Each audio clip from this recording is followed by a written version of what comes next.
Hello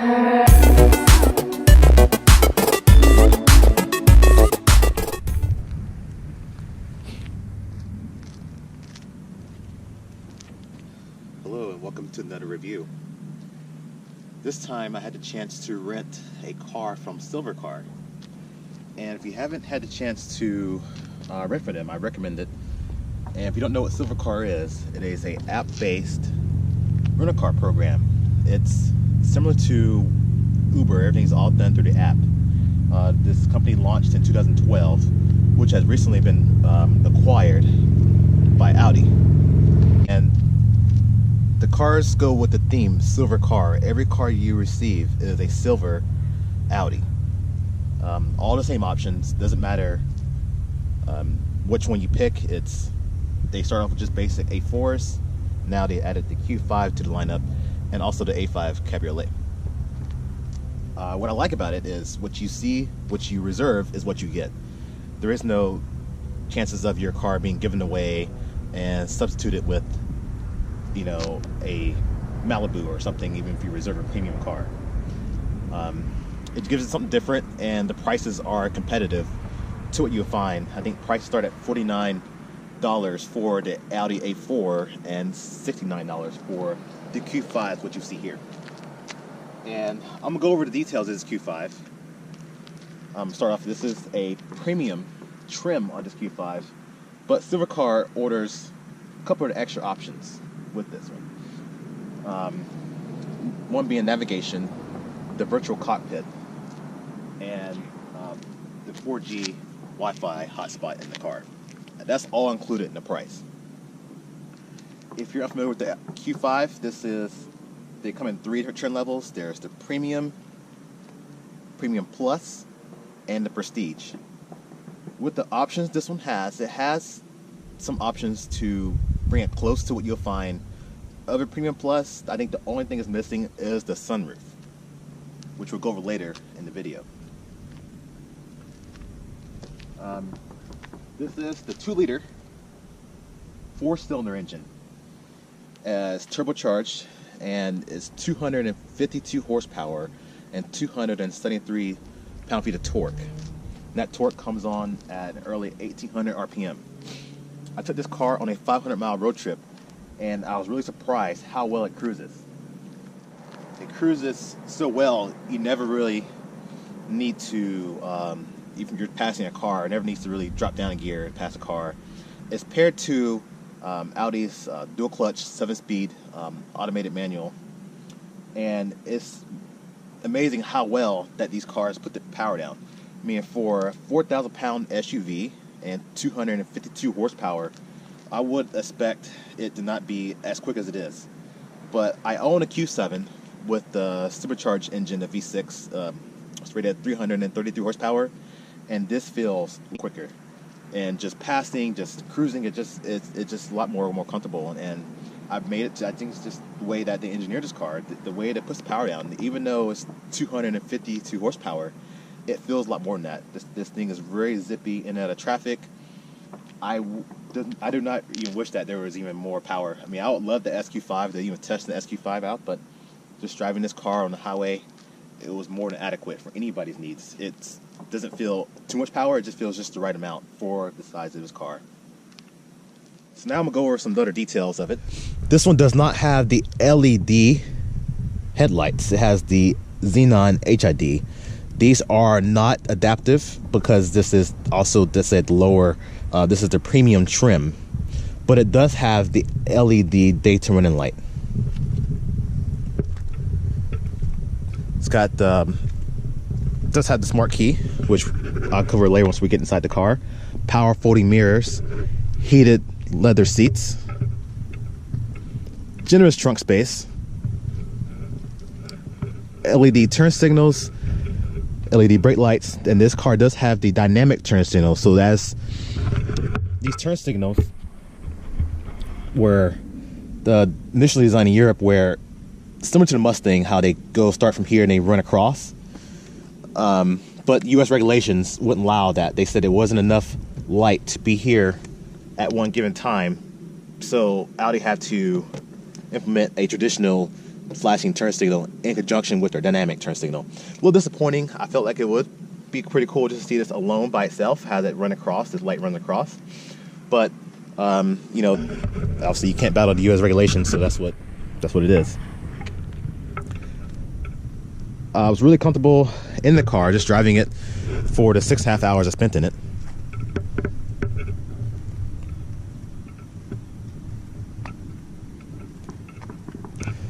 And another thing with Silver Car is they order all their cars with the Quattro all-wheel drive, which is a benefit here because since I was traveling, I didn't know if I was going to be running into some bad weather.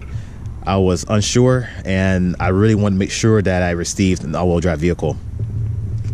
I didn't want to take chances with other companies. I've had bad experiences where I've reserved a certain car and they've given it away, or the person didn't turn it back in time, and it's really hurt me in the end when I got to reserve it, and then now the only thing that's left is Chevy Spark. So now we'll go inside the vehicle, and like I said, this has the smart key. You see the mirrors, they close automatically once you lock the vehicle. So as soon as I unlock and start the vehicle, the mirrors should open up themselves. So the key is in my pocket. All I'm gonna do is place my hand behind the door handle and the car should unlock. And you can hear it unlock. To lock it, you see these recessed dimples here. Each door handle has its own recessed dimple. I could just press this lightly, you get a lock, and you get a confirmation beep to let you know that it's locked.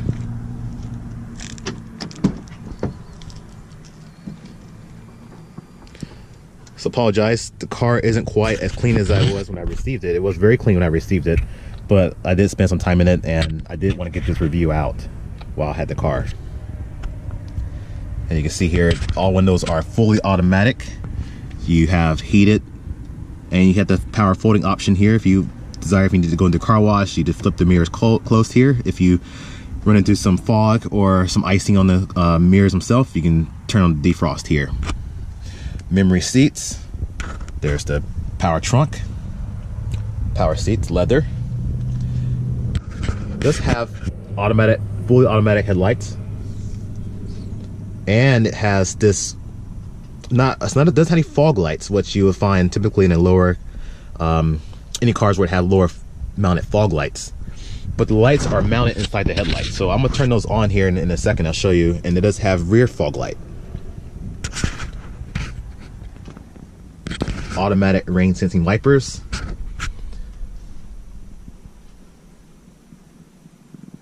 And just go over just a couple of things here. You can see the front seat, generous amount.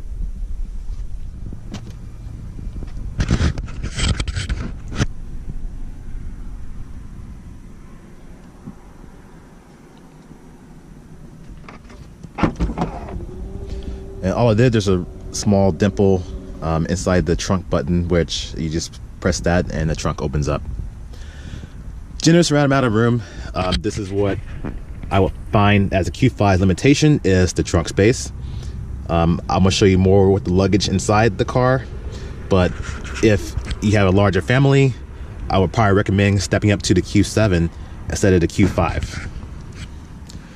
To close the trunk, all you do is press this button here, trunk closes.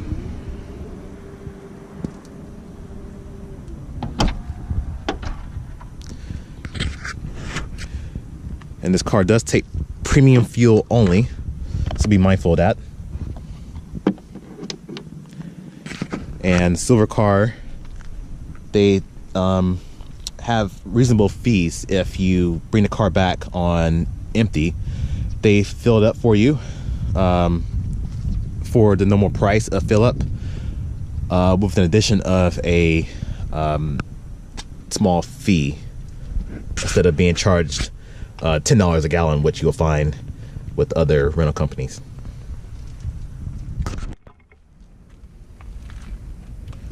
Stepping into the driver's seat, see this very comfortable position. You have obviously to go forward and back. You have tilt and telescoping steering wheel. It is not a what I'll find power telescopic steering wheel. I think that's in the higher trim, but you still have that level of adjustability.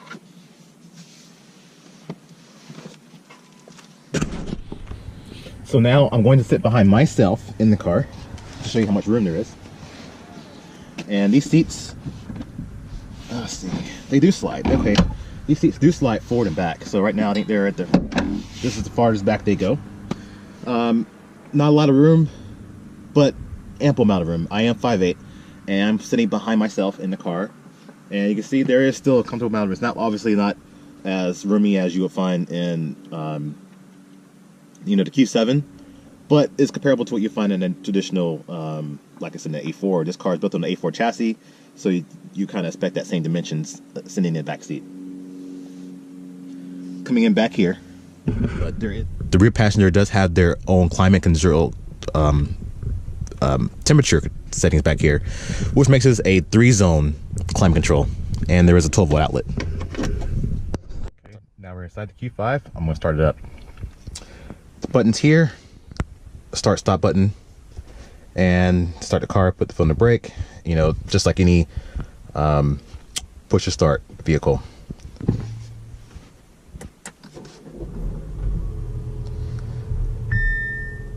And I just showed you before how the mirrors open themselves up. This car does have Android Auto and Apple CarPlay. And you can see the climate control. And like I said, I think I covered this in the Q7 review, but each one of these actually are soft keys, and by lightly touching them shows additional features and what they do. Heated seats. Seats work really well. You have your drive select, so you can customize your drive if you want sporty, or just got dynamic, comfort, or you can individually select your own. I'll show you that here in the screen. So there's comfort, off-road, dynamic, individual. Each one adjusts the steering and the driving dynamics of the car. As far as the transmission programming, has hill descent control. You can shut the screen off if you like, if you don't want that. Traction control off, and then if you want to turn the start stop automatically, you can turn it off here. So it doesn't have sunroof or the panoramic roof here. You don't have the controls that would normally be in this position, but you do have your garage controls here for your home link. Map lighting, you do have satellite based like OnStar. Just a standard vanity light. I'll show the virtual cockpit. And so here's right now we're in the navigation screen. By pressing view, you can then move the gauges to a smaller position to get more map screen. And scrolling across here, it gives you different options, and then you can use the wheel here to roll and see exactly what you got. A driver assistance menu. This car doesn't have adaptive cruise control, but I believe it does have some type of forward collision warning and automatic braking if it needs to intervene. And you know, as a view, gives you a different style of gauges. You can go over to the map screen. You can see, and all that's done here. Let's see, me pressing the garage. I don't want to program anything right now because it's not my car, it's a rental car. You have my cell phone signal. You have the 4G LTE Wi-Fi signal. You have different settings. You have Audi Connect. You can do the map if you want to see it here. So you can have two maps. You can have, what I like about it is if I don't want to see this screen, if I want to have my music on this screen and have my maps here, I can customize it that way. I like that. All the mirrors are fully dimming. So whatever this mirror does, these two side mirrors mirror that. It has your traditional based, you have your additional soft keys here, and running your finger across any one of these, you can program to shortcuts if you desire. If you want to have a shortcuts to either, you know, hey, this is going to be XM channel 51 on, you can have it that way instead of just trying to go through the menu and then select exactly what you want. You can program each one of these to what you want. There's a handwriting function to enter destinations. So if I want to put a destination in, I can do that. I can also speak it. Let's see, and it's going over here. There's a little panel here you can set, you know, maybe a cell phone here if I want. I can slide this back. There's 2 cup holders. There's an auxiliary port. And you got a glove box. And you got two SIM cards, and looks like a disc. I'm not sure if that's a CD player or not, but there is a little disc slot here. I know that's for updating, something that they use for updating. There's a little port here, I think that's common with the Audis and Volkswagens, to have ventilation to take from the air conditioning, the cool glove box if you wanted to, if you had a drink inside. This is your traditional Audi shifter that they've been doing. Now they're doing all their cars. So on the brake, drive, all the way is forward, put back once is neutral. You get a standard backup camera. Does not have the surround view. This is the only camera I get. This is, like I said, this is a premium trim. If you step up to the premium plus, then you will get the parking sensors all around the car, as well as cross traffic warning. So this just has a standard backup camera, no cross traffic, but like I said, it is an option available. So if you do want that, you know, I'll just talk to your dealer and see which options you want. But there is features to get the all around 360-degree view, as well as a front camera and wheel camera at different angles of the rear camera. Place the vehicle in park, press the P. If you forget, say if I forget and I try to step out of the car, so open my door and I try to walk out of the car, you notice something. That parking brake came on automatically. So now if I flip off the brake, this car is not gonna roll away.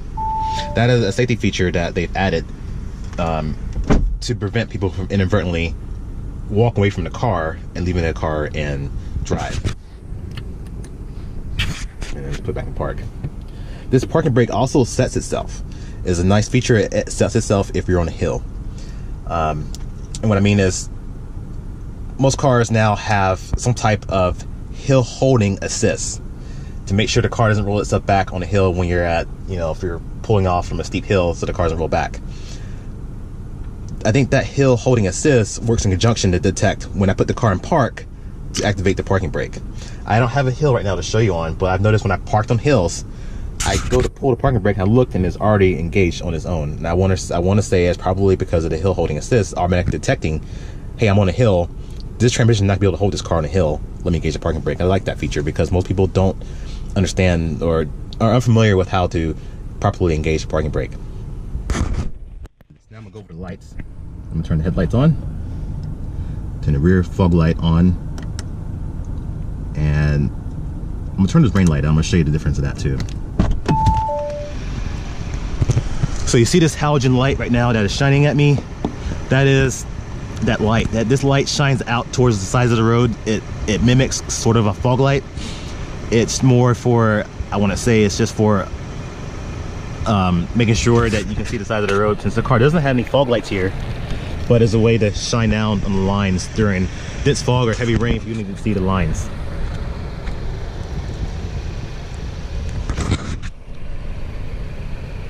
The flickering you see isn't happening right now in real life. That's just the camera.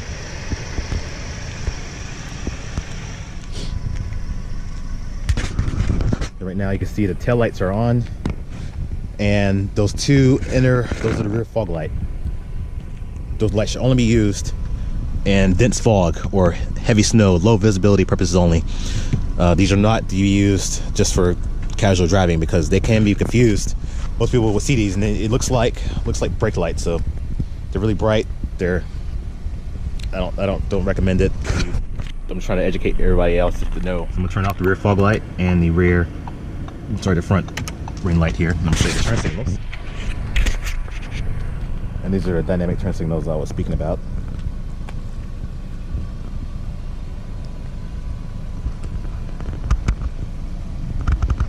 If I were to open this hatch, you'll see this Audi's still using these lights. Same thing for the Q7 back in early 2007, where they had these lights here.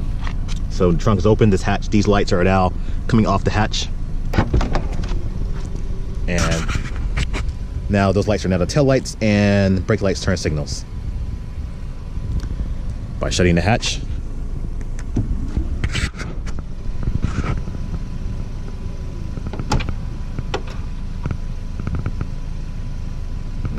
switch back over. It's amazing all the electronics in this car, but I like it. Since it doesn't have the LED lighting package, you're already getting a traditional incandescent turn signal, but if you do step up to the higher trim with the LED headlights, you get the LED turn signal. And you can see here, this is where all the work happens. This is Audi's 2-liter turbo 4-cylinder.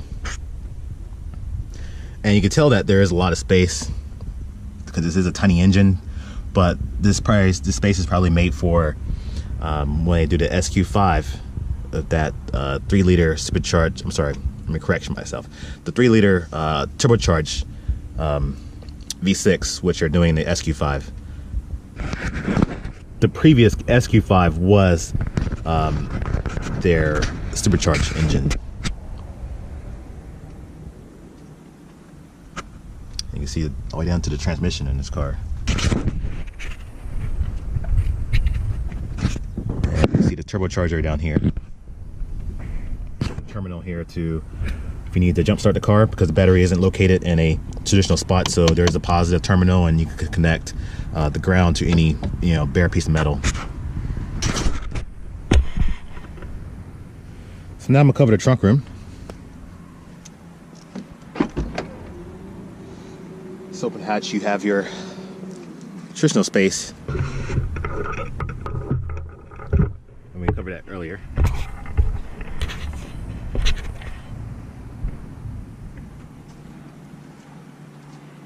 Seats do fold down.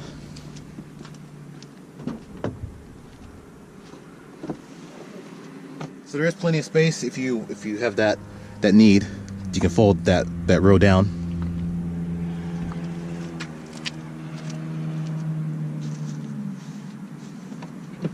Open it up, you just hit the lever and pop back up. I have to go to each side to raise it up. And unfortunately, I don't have one suitcase to show you, but I'm going to load this car, that suitcase, and you can see just enough for it to fit. I try to fit another suitcase here. Obviously, at that point, I'll have to start stacking.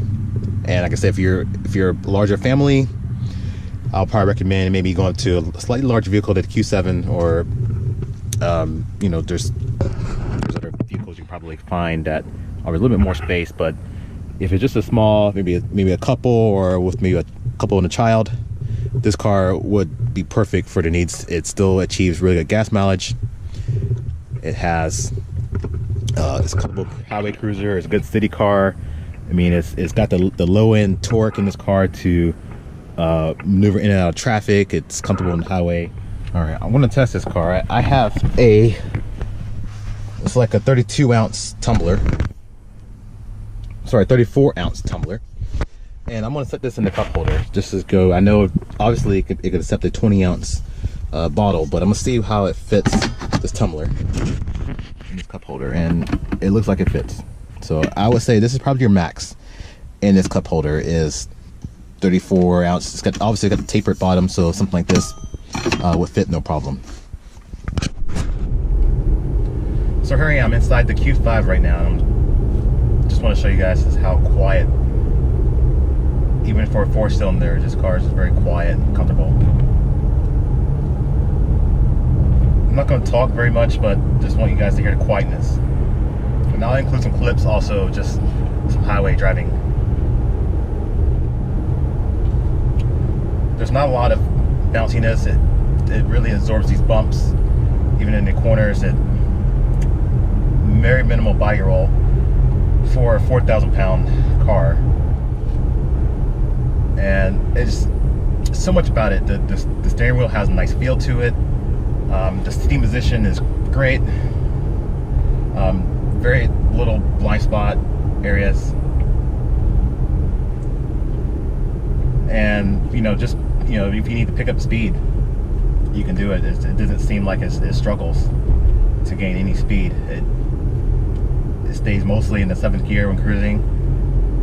You don't hear the typical buzziness that you would hear from a 4-cylinder. I think a lot of manufacturers have now figured out a way to tone that down to where a four-cylinder doesn't sound as loud when you're actually accelerating or just driving. Right now I'm picking up speed now and you hear a little bit, but that's pretty much all you're going to hear. And stepping on it, it's, I mean, right now I'm doing well, or probably faster than I should be right now on the speed, so I'm slowing it back down. But it's, I like it. I really like this car.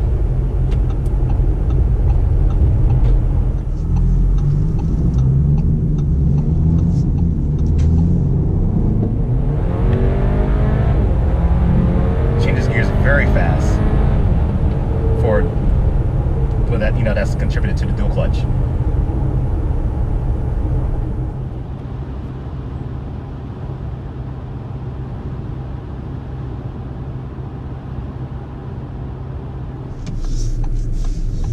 Show you guys just how easy, how quiet this car is. And I'm gonna give a quick acceleration run.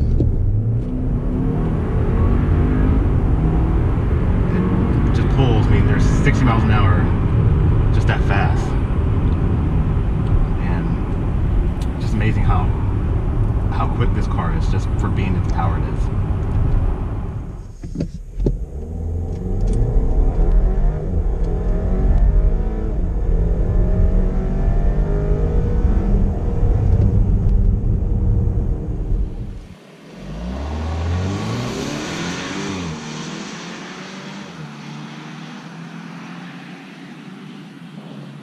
Another thing I wanted to cover was the sound system. This car does have, I think this has their base sound system, but listening to it on this road trip, I didn't feel like I needed something else. I mean, I obviously love the Bang & Olufsen sound system upgrade, but this didn't sound horrible. Just basic listening, podcasts, anything that, you know, most people listen to, I think it would be more than adequate. The bass was okay, it was very clear. I could play it, but it doesn't matter how well it sounds right now, because the mic, it only can pick up how good the quality of the mic is. So I'm not even going to turn the music up just so you guys can hear it. It's kind of pointless, but just my thoughts of it. And I'm an audiophile. I love good sound systems, but I didn't feel this one was horrible. Well, this is going to conclude my video. Be sure to leave comments below. Let me know what you think. And, you know, thumbs up if you like it, and subscribe if you want to see more. I'm going to try to give more better content here in the future. And thanks for watching.